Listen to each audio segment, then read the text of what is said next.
For the first time since the Great Depression, Canadian living standards have fallen off a cliff, and the people in charge keep telling you it's someone else's fault. So I'm here to tell you some cold hard facts that the CBC propaganda machine just does not tell you. So last week, US Vice President JD Vance unleashed a series of comments about Canada that set off a shitstorm. He said Canada has leaned harder into their ideology that diversity is strength. We don't need a melting pot, we have a salad bowl, a better immigration policy than any other nation on earth. He pointed out that Canada has the highest foreign born share of population in the G7 and that the Canadian living standards have stagnated as a result.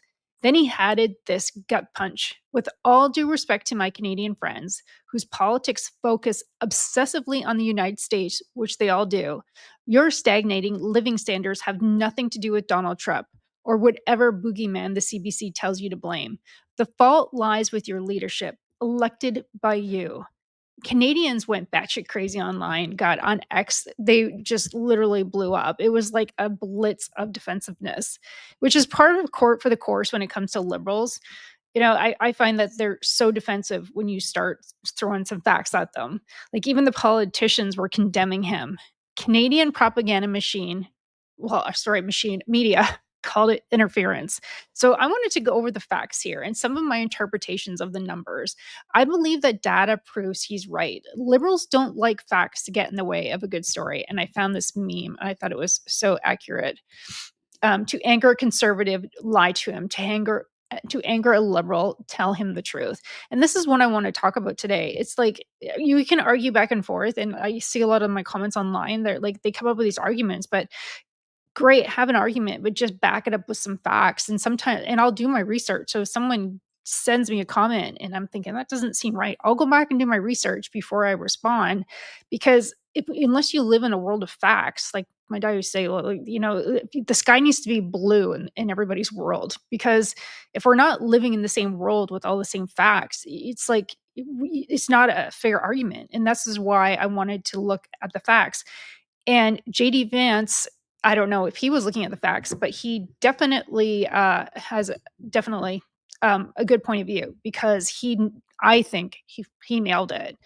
But I'm also not here to defend American politicians. I'm here to show you. Literally, I found top five. I could have went on, but I decided to just keep it at five. But these are undeniable points from Canadian sources that reveal why our economic decline is homegrown and why immigration policy is literally at the center of it all. So the first big facts is Canada experienced the worst decline in living standards since the Great Depression during a period of record immigration. So, according to the Fraser Institute, Canada's GDP per capita fell 2% between 2020 and 2024. So, for relativity, that is the steepest 5 year drop since the 1930s. During this same period, Canada's population grew by 3% annually, and that is the fastest rate since the 1950s, almost entirely from immigration. So, two-thirds of the newcomers were temporary residents on work or student visas. And have a look here at this graph. And you can see here, it's just grown like exponentially with the temporary workers and the visas, and they're drawing on the economy. And so, here's the math that the politicians really don't want you to understand. The economy grew by 1.5% in total, but the population grew much faster. So while politicians celebrated GDP growth, every individual Canadian got poor. So essentially, the pie got slightly bigger, but it was just sliced up into many, many, many more pieces. So essentially, everybody's piece shrank. So then you have the increase in crime that goes along with this. And I was mostly talking about numbers, but I saw this graph on the crime rate. And you can see since when the little meme of Trudeau there where it just skyrockets. But there is a clear indication of numbers and some kind of path here that, when you have mass immigration, it is going to increase the crime rate. And I remember growing up in Canada and we would leave. I never locked my front door, never locked our side door. We left the keys in the car. Like when you were home, you never took your we always left the keys in the car. And you could not do that now at all. and I live just outside of Toronto, so the crime rate is gone up exponentially. And it just so happens that immigration has gone up exponentially.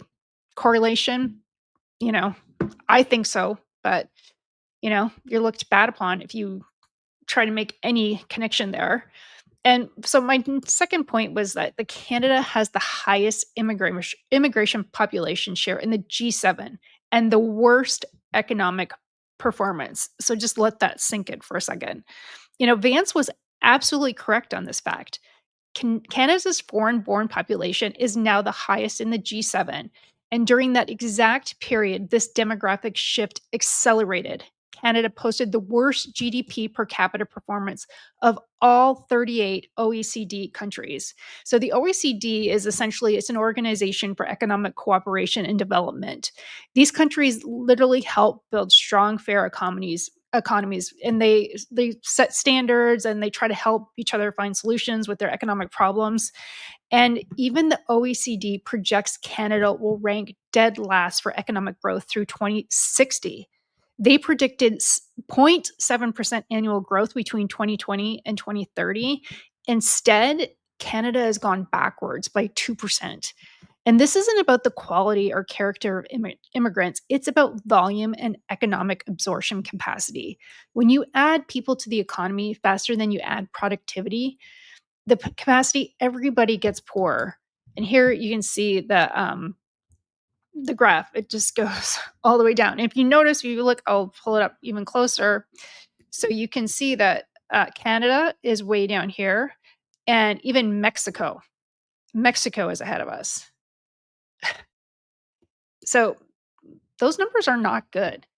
And again, it really does stem down to a lot of immigration. And that's not racism.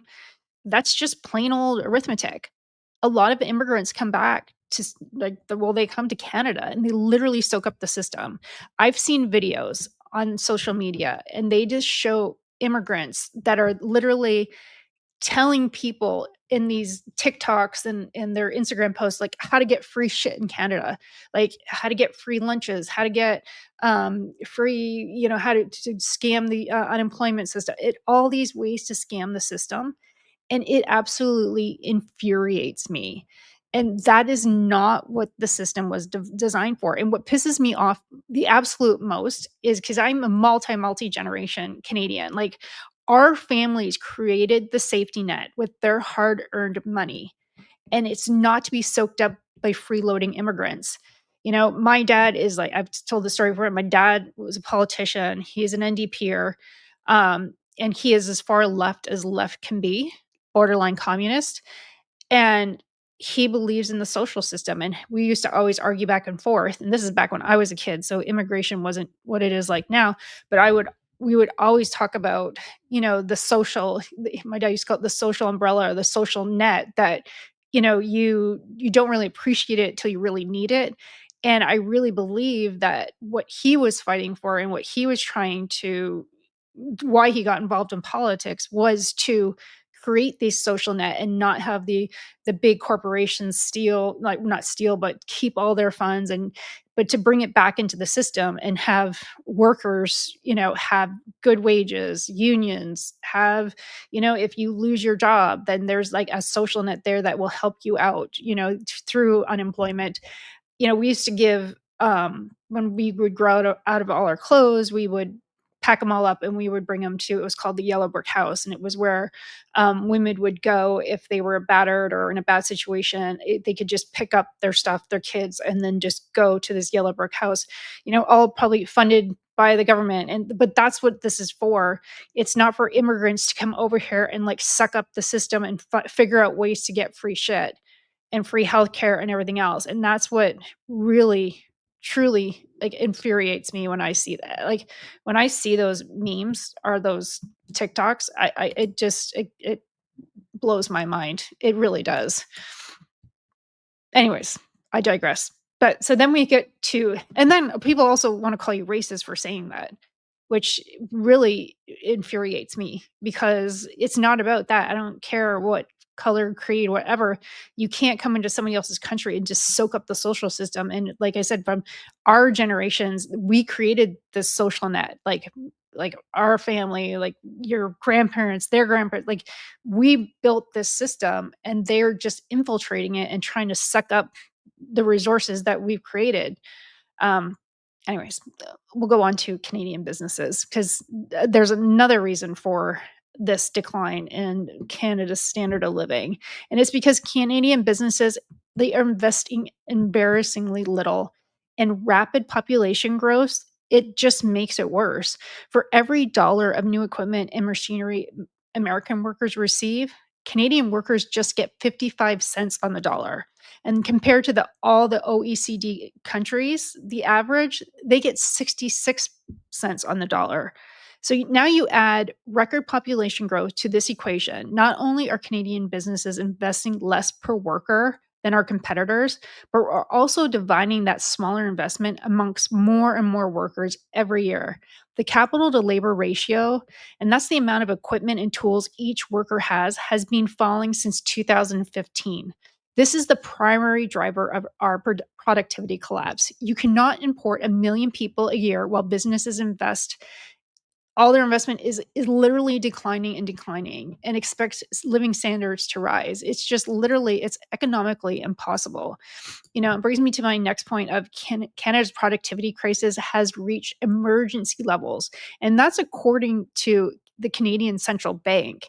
So you go back to 1984, Canadian workers produced 88% of the value per hour that American workers did.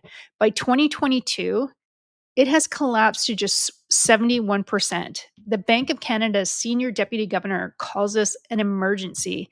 In March 2024, he said it's time to break the glass. And I'm sure the CBC is not reporting on that stat. I'm sure you guys are not seeing this. You're all talking about Trump, but no one's worried about the shit that's going on right here underneath your own nose. So for 7 years straight, productivity has flatlined. Among the G7 countries, only Italy has performed worse. And again, as I showed you, Mexico is ahead of us. So, let that one sink in as well. Like your dollar is going to start feeling like a peso really soon. And this all has a connection to immigration. When you rapidly expand the workforce, particularly with foreign workers, and that those are temporary foreign workers and international students entering lower productivity sectors like retail, hospitality, and construction, you mathematically drag down average productivity. Then you add in all the freeloaders on top of that. Statistics show new immigrants, even despite higher education levels, earn significantly less than Canadian born workers at the same education levels. They're that like totally suggesting credentials and skills. They're not really being efficiently matched to the economy. Another productivity drag, and Vance really alluded to this when he was discussing, the salad bowl approach. Like this is no salad bowl. Immigrants that come to Canada, they do not want to assimilate. And I believe that is the only way to have positive immigration and for it to be effective. So what I don't understand is, why do they come to Canada and they don't respect our culture, they don't respect the values and even the land. I have seen destruction of land, and it drives me insane, especially when they had that celebration back in October and they were fireworks everywhere in places that weren't even supposed to have them, and just shit all over the place. And the jug Canada used to be a very, very clean city or clean country. Like Toronto was one of the cleanest cities, and I go back and it's like I don't even recognize it. It's horrible. Anyways, I go my fifth point. The US Canada prosperity gap is now at its widest in nearly 80 years. And I really see this from going back and forth a lot. I really truly do. There is this huge gap. Back in 2024, the United States produces nearly 50% more per person than Canada. Think about that, 50%. That gap hasn't been this wide since 1945. 10 years ago, the US was only 24% ahead. The divergence accelerated precisely during Canada's immigration boom. And when like I said, 10 years ago, let me think about that. That's when the Liberals took over. I'm not sure if that's a coincidence, but I think not. So you have immigration boom, you have liberals take over, and then you have the economy like decline. I don't know. There seems to be some kind of a correlation there. Even our best provinces lag dramatically. Ontario produces about the same per capita as Alabama, and that is one of America's poorest states. Every single Canadian province produces less per person than the weakest American state, and that is Mississippi. This isn't American success making us look bad.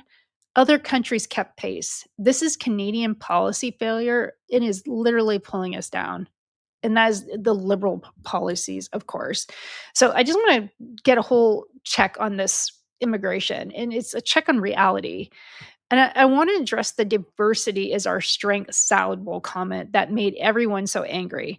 And for decades, Canadian politicians have repeated this mantra while treating immigration policy it's a moral virtue rather than an economic tool.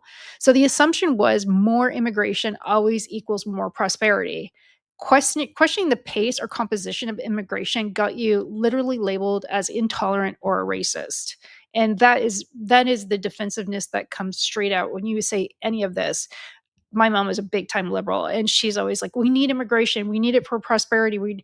And that is true, but there has to be certain levels. You can't just flood the system. You can't oversaturate the system with immigration. There has to be some kind of approach. And this approach is not working. And the data shows this has failed the economy drastically. When you prioritize volume over economic integration, and you bring in record numbers while business investment is collapsing and productivity is stagnating, you create exactly what we're seeing in Canada.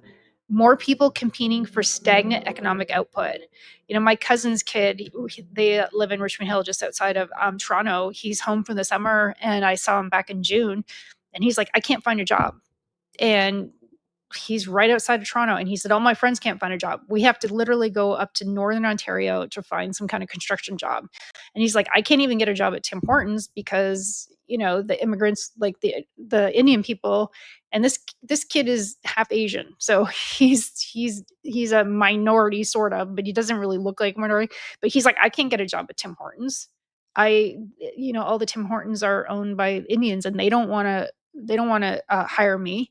They only want to hire more of their own." So it's really sad that I grew up when I was in Canada. I was home from the summer at university. I had multiple opportunities for jobs. It wasn't a question. If you didn't have a job, you were lazy. It wasn't like you couldn't find one. No one questioned if in my generation when we were home for the summer in Canada, in Toronto, if you could not find a job and you were staying home, you're like, "I can't." No one ever said, "I can't find a job," or "No one's gonna hire me because of my race," and that is being Canadian. So, I just thought that was a very, uh, that was a jarring comment. I just it's unbelievable what's happening to Canada, you know? And the salad bowl model Vance referred to, where groups maintain separate identities rather than integrating into a common economic culture, you know, it might work during periods of robust economic growth and high business investment, but during productivity crisis, this is literally gasoline on a fire. Like I said, if you have the economic stagnation that we have, you need assimilation. You don't need this diversity and this salad bowl approach. It is literally, it's not working. So that brings us back to Vance's most uncomfortable truth. And this is so true. And I see it firsthand. Canadian politics is obsessed with America while ignoring your own crisis. You turn on any Canadian news station, and what's the top story? It's usually something about American politics. Canadian politicians spend more time campaigning against Trump than addressing your own productivity emergencies. Your media covers American elections more thoroughly than Canadian policies and their failures. And there's a lot.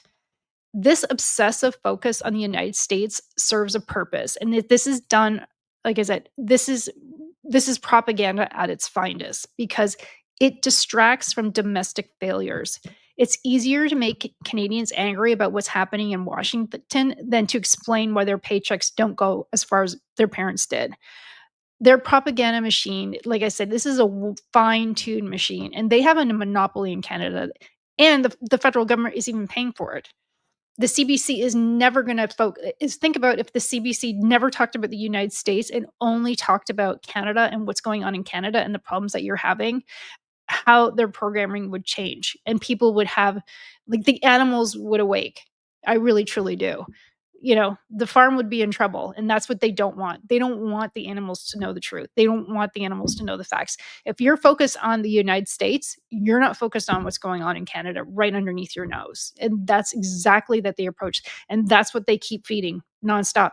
Even like I said, my mom, big time liberal, she always has CNN on at home. I go to her house and she's got CNN on. I'm like, so they're the focus is always on what's going on in the US. They really need to turn around and look at themselves and say, why is the way it is? You know. Anyways, guys, do you think JD Vance is right? I say yes. Canada's stagnating living standards aren't Trump's fault, and they're not America's fault. They're the result of Canadian policy choices. I just wanted to highlight some here, and to me, this is the biggest problem what's going on with Canada.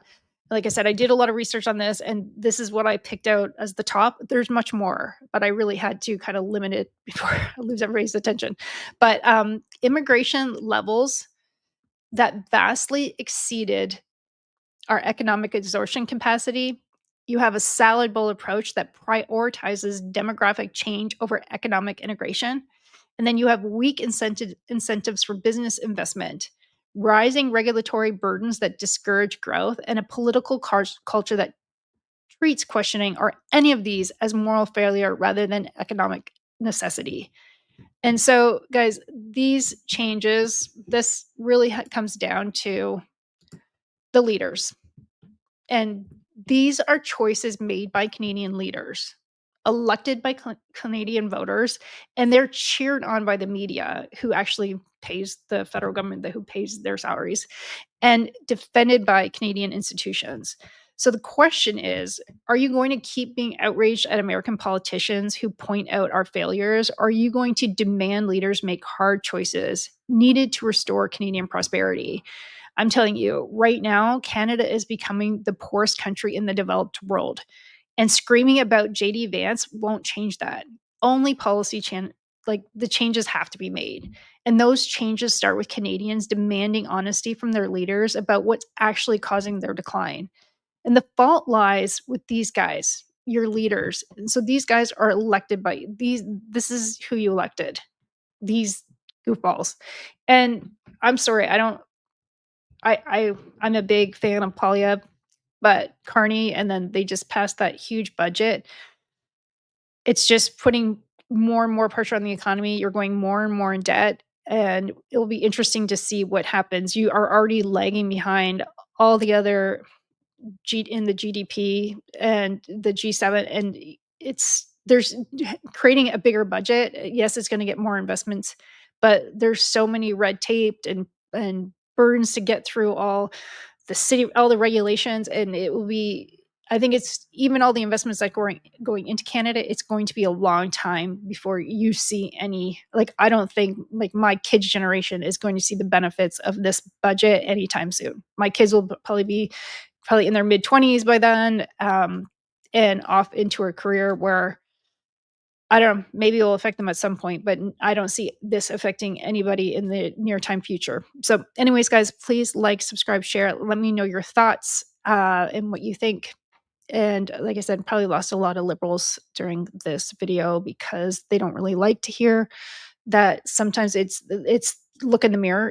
Like Canadian problems are not Trump's fault, and Canadians are 100% obsessed with America, and America's not the problem. These guys are the problem. So have a look. Anyways, please like, subscribe, share, and I'll talk to you guys soon. Thanks. Bye.